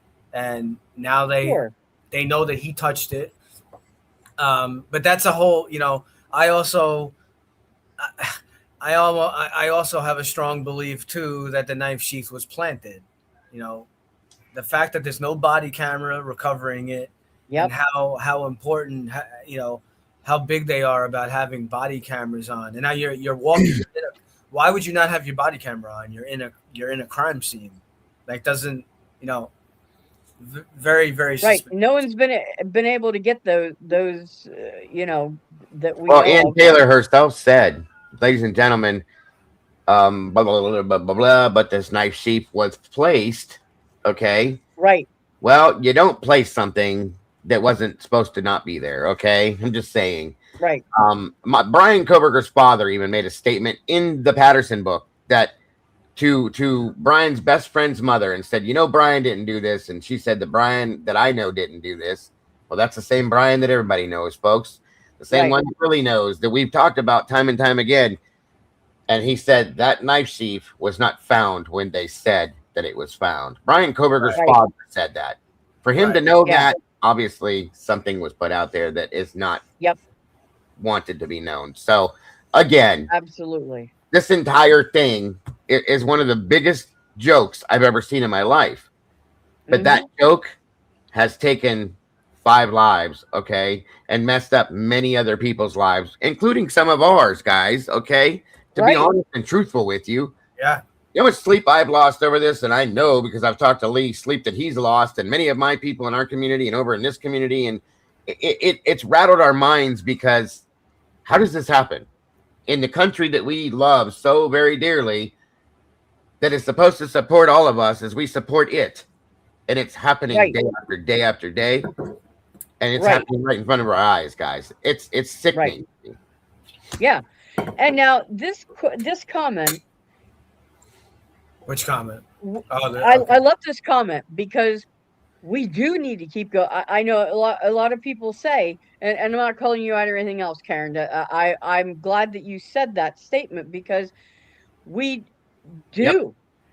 And this is why, because there are more people coming into this case. There are people who are just starting to hear some of this and be like, wait a minute, no, this, that's not what I know. And it's like, no, then it's like, leading the little children, kind of. It's like, no, come sit down and we're going to tell you the real story with documents and reports and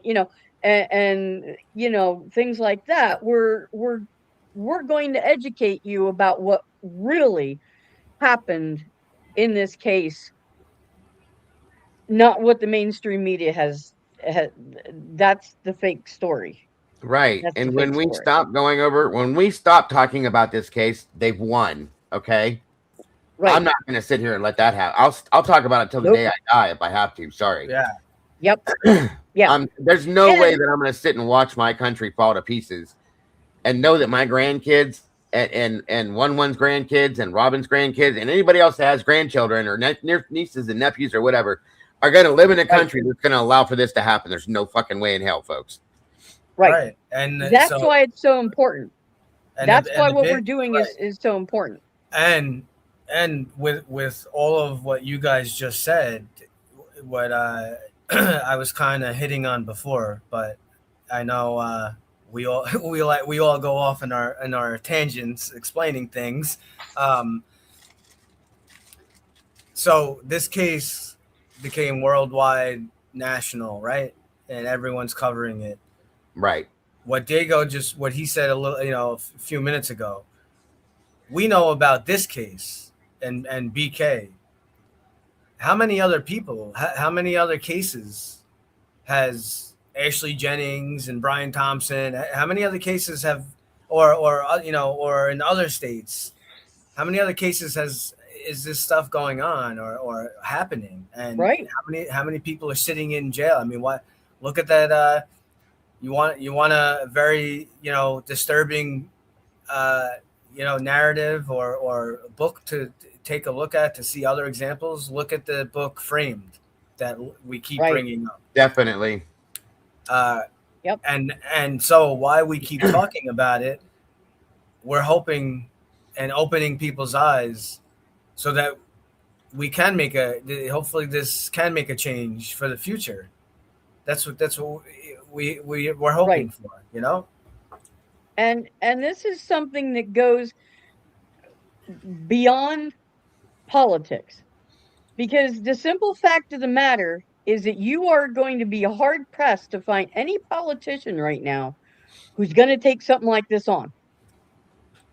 Yeah, and we don't do politics here, but what I'm trying to make people realize is that it is going to be we the people who Right. are going to make the change. We can't count on these higher ups, because to me anymore, they're all the same. I don't care if you're Democrat, Independent, Republican, polka dot green, whatever you are.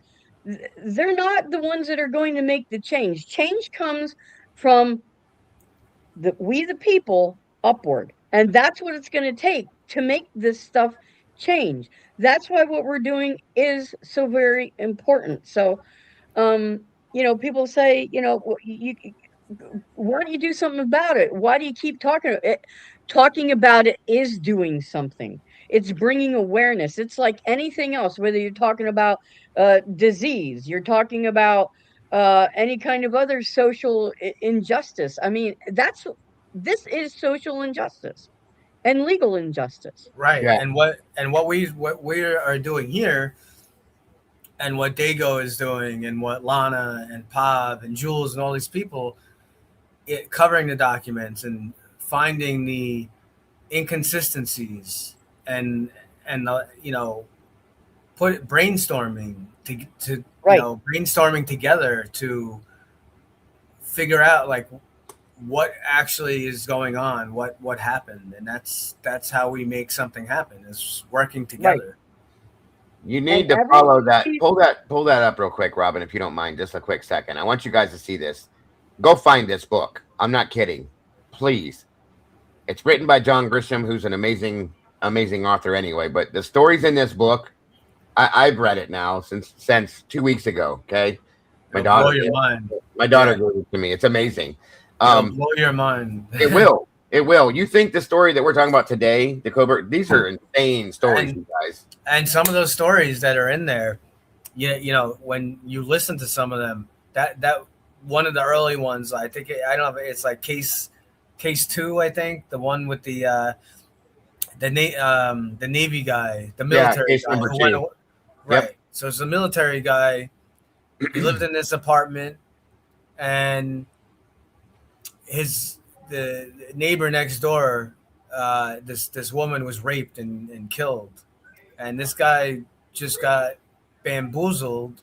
And even when they wound up finding, evidence started to come forward that he had nothing to do with it, the police and the whatever, the attorneys, who, all the people in charge, just kept trying to come up with a different narrative, and still would not give in. They would not even say, oh, they made a mistake. They just kept twisting and turning the narrative, as much as they could. And Yep. It's amazing, you guys, and you can probably find it on Amazon too. Um, Oh, anyway, I heard them talk about it a few times, and I was like, you know what, I gotta look. So I did. I couldn't stop looking at it when I started looking into it, guys. I couldn't stop reading it because the stories are they're amazingly interesting, but they're insane. It's mind-boggling, yes. So yeah. it happens every day. I think I'm gonna try to talk DA into doing a book review of it. Let's do it. A book series. Yeah, it's really good. Because and you guys know him when he gets spun up about something, and I can just I can just hear him. He presents things in a very unique way. So see this question you asked, do I have a channel? So I do have a channel, but it's an old channel.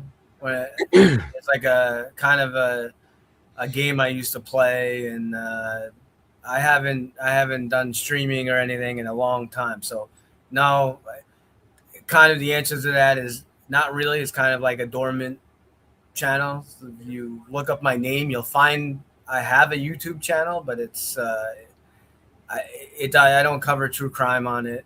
I'm all invested in here in Devil's Advocates. So. And that's about what we have time for, isn't it? Especially with Lee as a boss, he works us. He works me and Robin to the bone. We're always working. Yeah, I heard that he's a slave driver. What a guy! Oh, I'm telling you, I told you guys. So, Dago, I know you covered it earlier in your channel. I don't know if you were okay with it. To me, it was like super interesting. I don't know if you wanted to maybe mention the whatever her name is, that girl. Oh, we found an interview. Yeah, we found an interview. Her name is Ken's. Okay, she lived in the 1119 house, which is the house that's directly across the street from the 1112.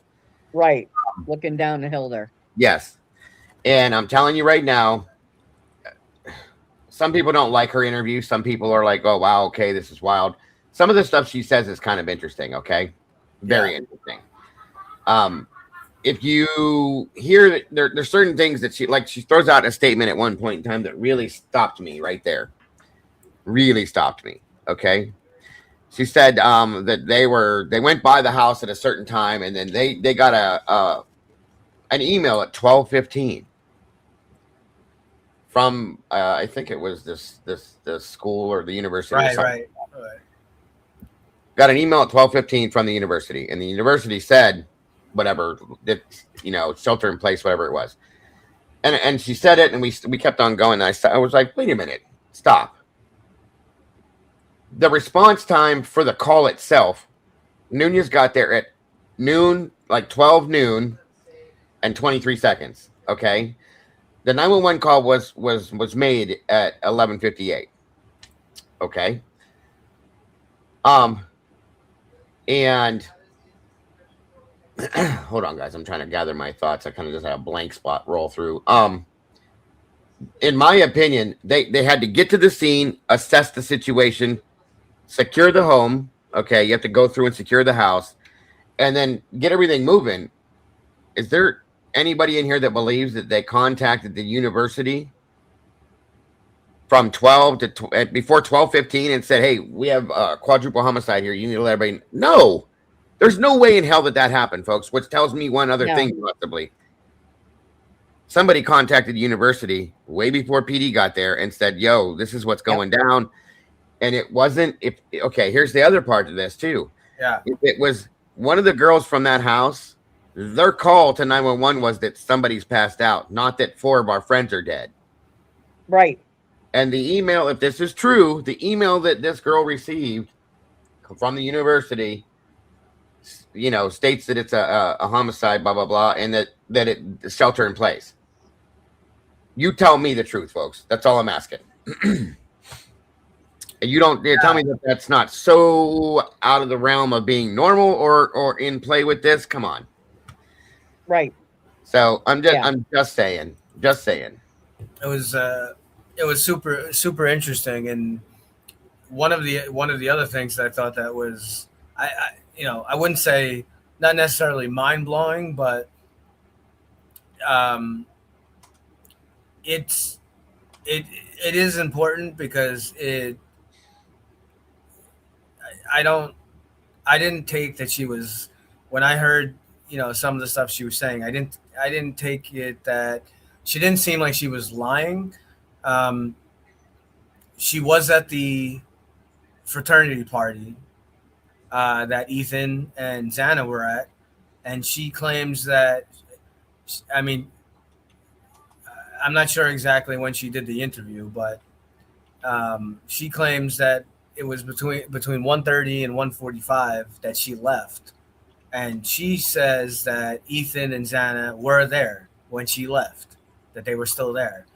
Now, why is that? Why is that important? Because now that's actually this is actually a witness saying that she saw Ethan and Xana at the at a certain time period. Because I know that there are some rumors and some stuff out there saying that Ethan was attacked earlier. He was attacked at 12. Something happened at 12:30, or like all these different things. Well, now you have a witness here saying that she saw them at the party,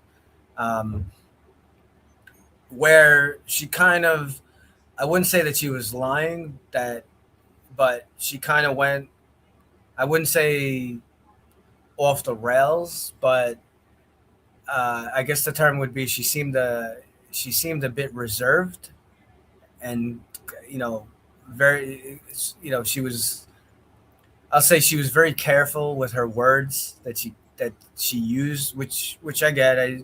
She's part of the sorority, and the interviewer asked her, was there some kind of fight or argument or was there anything? So she says, there's probably like 100 people or something coming in, going and coming at this thing. But she does remember that there was some kind of disagreement or something happened between Ethan and Loach. She's, what she says, she kind of downplayed it a bit. She says that it wasn't a fight, that it was just like people drinking, and it was just like like a little tiff. Well, I think that's what the word she used. It was like just like nothing abnormal or whatnot. I don't know if she was really fully being forthcoming there, but now again, you do have a witness that's corroborating that they're, whether she's fully telling us exactly what happened or maybe she doesn't remember completely, but she did see that there was some kind of argument or something that happened between Ethan and Loach, and Ethan does wind up getting murdered, right? So I would think that's an important piece of information. Yeah. Right. Yeah, definitely. So all these, so I'm not gonna call out any other creators or whatnot. I know there's other people out there who have said like, there's no argument. There was no fight. There was nothing. Well, she didn't say that they had a fist fight, but this is a witness saying that there was some kind of argument. So there was something. Right. So that isn't a rumor. There was something that happened between Ethan and Loach, and she does know what was said, because she specifically spelled out that this involved, that it was something about a girl, or I don't know if it had something to do with Xana, or I've heard that was kind of, that was like some kind of rumor, but she said it was something about a girl, or maybe someone was with someone in the past or whatever. So she's corroborating that there was an argument between Loach and Ethan. To me, that's a big deal. Yeah. Yeah. And when you keep adding up all these little things, it keeps creating a much different story than what they keep trying to shove down our throats. Mm-hmm. And that's why each document we get, each piece of body cam footage, of you know, ring doorbell camera footage, I mean, every piece is important.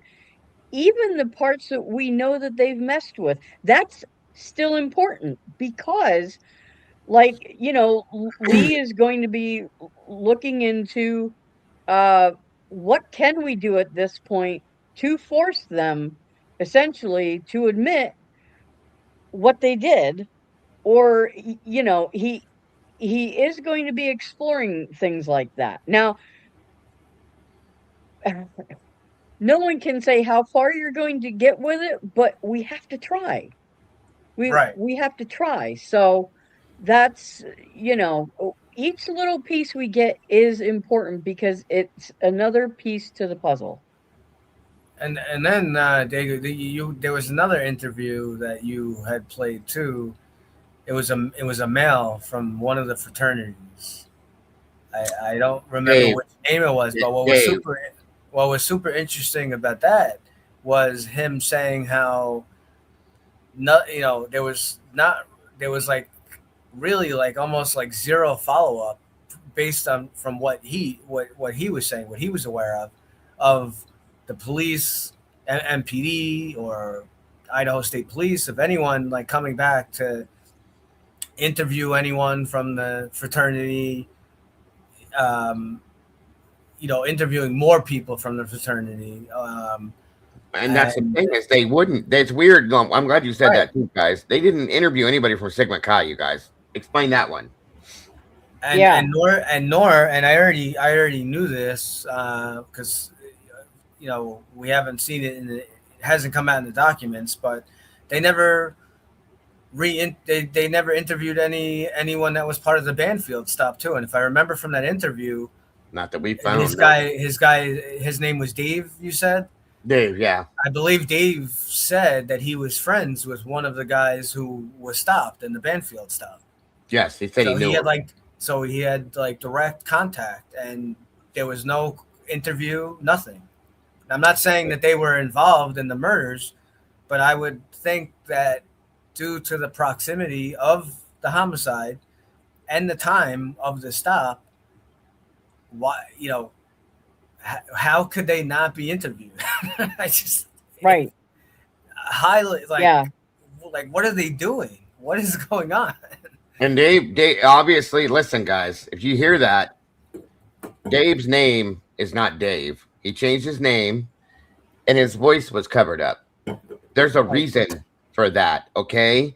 If you're not afraid to come out and speak on truth, okay? Why would you just not come out as whoever? If your name's really Steve and you don't sound like that, obviously, why did you have to hide who you were to speak on the situation, folks? There's something wrong with that. Right. Okay. And at that Yep. point, that should be a red flag for everybody right there. Right. Yep. And then Absolutely. the other thing that was interesting, which I'm pretty sure it's the same interview. I believe it's this guy Dave.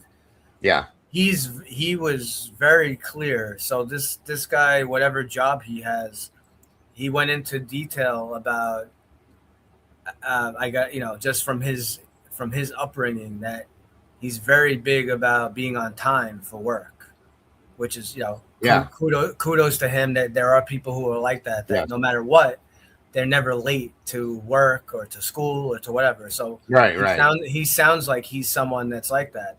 And you want to know what he said?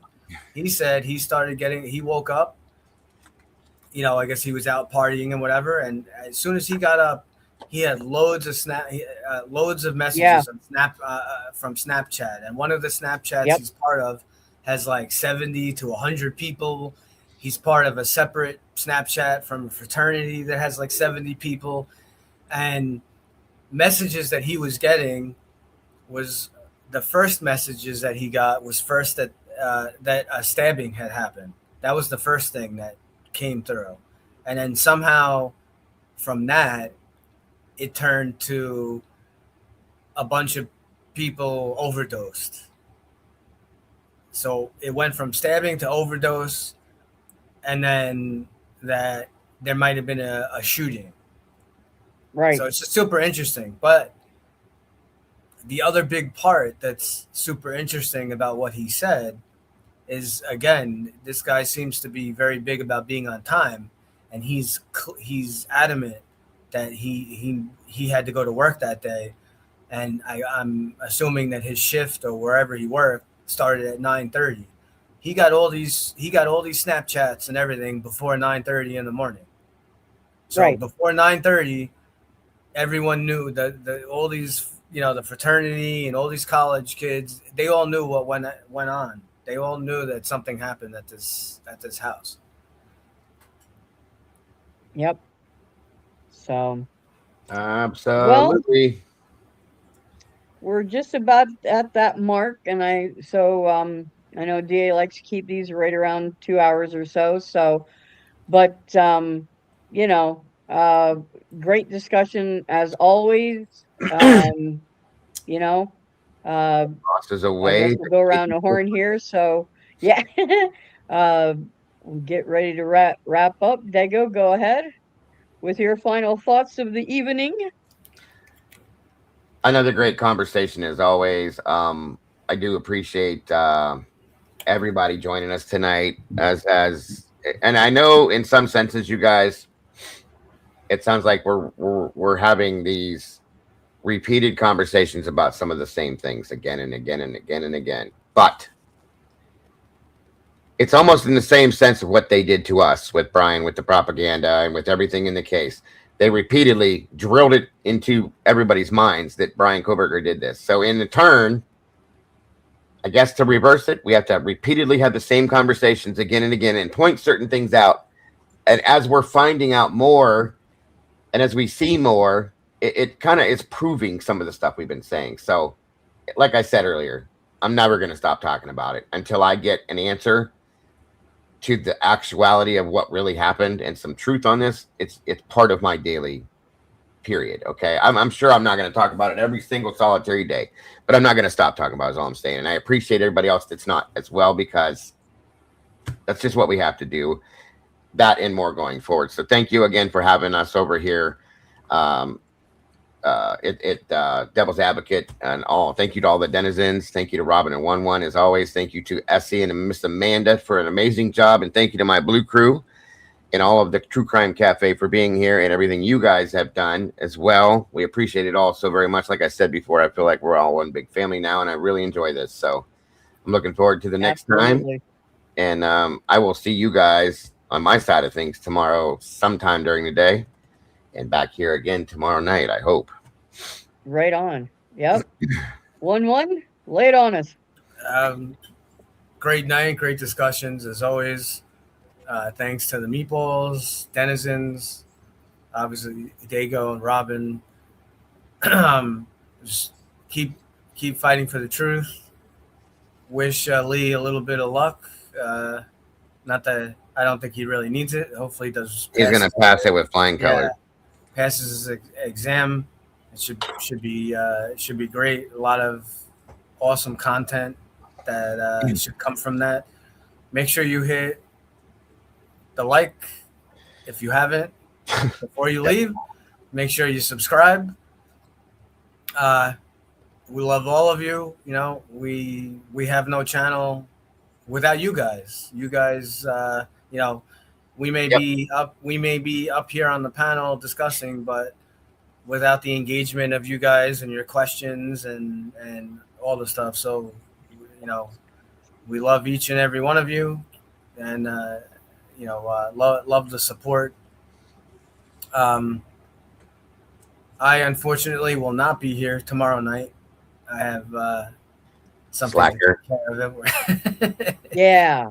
So I will not be here. I should be back on Friday night. But thanks. You guys are great. And guys, don't let this case get to you. We all hate it. We all hate it. Yeah, it sucks. Like I said, we all hate it, and we can't do. But I'll tell you, if it gets to be too much, just say forget about it. It's a fugazi. It doesn't matter. Just keep doing what you're Yeah, doing. right. But Yep. just to chime in real quick again, like you see this guy who, he hid his identity. This guy Dave, and then this other girl from the sorority that kicked it. This is how we're gonna get stuff. It's unfortunately, the fuckery with the documents and the manipulation of audio and body camera footage and Mhm. hiding stuff. What's really gonna break open the case, and hopefully it happens sooner than later. It's gonna be some kind of whistleblower, a whistleblower that's not afraid to come forward, and it's gonna give some kind of info that it's just gonna be too much. They're not gonna be able to really hide from it. So Yep. So That's a good thank point. you Did guys see that again last comment, Robin? for coming out. We couldn't do this without you guys. And tune in tomorrow, same time, same bat channel, 6 p.m. Pacific Standard Time, 9 p.m. Eastern, and wherever you fall in between then. And I also want to shout out real quick before we end our international crew. You guys are amazing. I mean, we have people from all around the world that watch, not only our channel, but many of the true crime creators. You guys are just, we consider you part of our family too. So, oh yeah, so and one last thing. Dago said it too. Sometimes I forget. Of course, thank you to everyone of Dago's team. I know he's got a lot of people that helps him, yep, backstage and with Molly, right, with the art and all the stuff. Yes. And thanks yep, to our great team, obviously Amanda, the mods, Essie. Yes. We have we have a bunch of helpers. Cat Farm, all of you. We make a great team, and yep, we love you guys. So. yep. Yes. Yes. So 100%. everyone have a wonderful night, and we'll be back tomorrow to talk some more true crime with you and to get into the meat of it again. So That's right. take care, everybody. Have a wonderful night, everyone. Yeah, Thank you yeah. for joining us.